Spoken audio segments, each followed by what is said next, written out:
C'est devant ce joli parc que j'ai posé mes roues aujourd'hui, où je vais vous raconter l'histoire d'une princesse et de sa petite reine.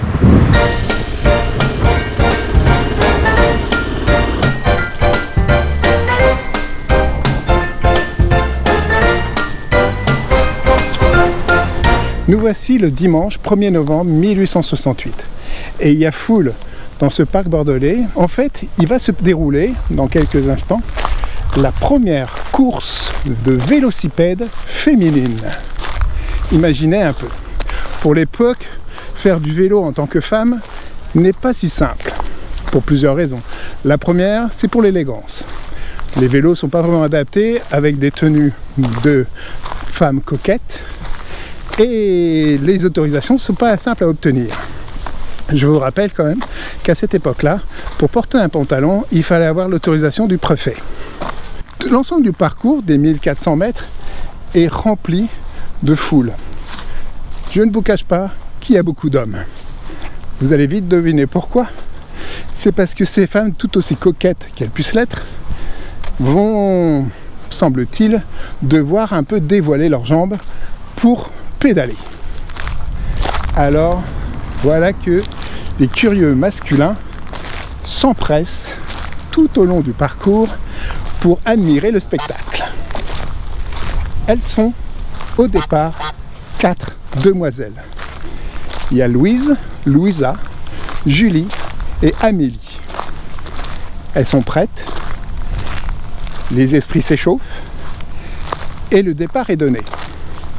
À l'époque, la première d'entre elles qui franchira la ligne d'arrivée va emporter une montre en or.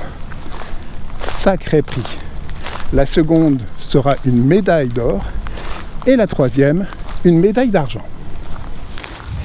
Le vélocipède à l'époque est surtout très apprécié de la bourgeoisie parce que c'est un véhicule très innovateur, c'est de la nouvelle technologie de l'époque et très cher. Un vélocipède coûtait 250 francs.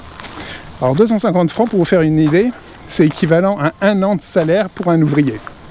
C'est un peu comme si aujourd'hui on devait acheter, je sais pas moi, un iPhone à 15 000 euros.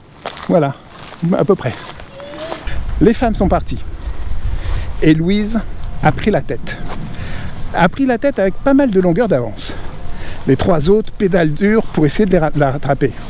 Bon, il leur reste quand même un peu de temps, mais le terrain est plat. Mais quand même, le confort n'est pas là. Et les coups de pédale doivent être francs pour pouvoir essayer de la rattraper. La foule n'est pas avare d'encouragement. Les jeunes concurrentes se donnent à fond. Il est quand même question un peu d'honneur, de coquetterie et de victoire. Arrive le dernier virage. Louise a des coups de fatigue. Elle sent bien qu'elle ne va pas tenir la distance à ce rythme-là. Donc, elle ralentit légèrement l'allure. C'était sans compter le coup de rein et de pédale de Julie. Et à 50 mètres, elle va la dépasser juste sur la ligne d'arrivée. Et comme le dira le journaliste de l'époque, elle va obtenir la victoire d'une longueur de nez.